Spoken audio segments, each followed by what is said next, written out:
I teach welding classes here, and those welding booths are the exact same as they were long before I came to school here. And just fixtures. Teachers are calling us, I need more chairs, I need new chairs, this is broken. So a lot of stuff is out of date. I can teach a kid theory on how to use something, but when it gets to time to using it, we have like 1 or 2 of them. So it really bottlenecks the class. We've got 7 welding booths, but sometimes I get classes where there's like 18, 19 students in there. We actually have a classroom that is sinking. So this is correct. It starts down here. It's safe. We've had an engineer come in, but it needs to be repaired because it's only going to get worse.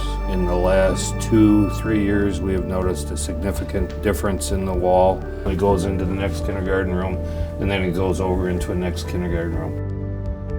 And then up the hallway here, through our makeshift door. Space is always an issue. We only have 2 really private rooms, so if somebody's sick or needs a private bathroom. In the office especially, we have students that are in for like behavioral concerns, and all of that kind of jams in with kids that are in here with their healthcare needs.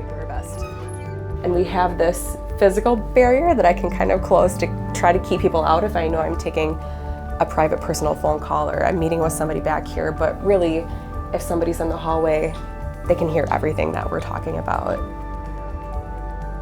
This was built as part of the original school, so we're looking at almost 30 years old now. As you can see, a lot of the equipment in here even is original to when it was built. The equipment here has gotten to the point where we can't really trust or rely that it's going to work.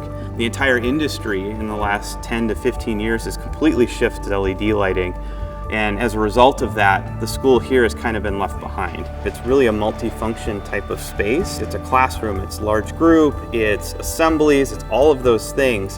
Having modern equipment with lighting and audio and everything else, they're going to start realizing savings immediately.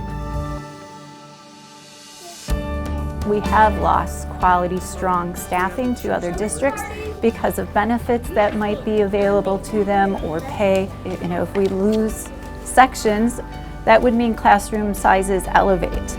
If it were to pass, it would mean that we're able to have the staff we currently have.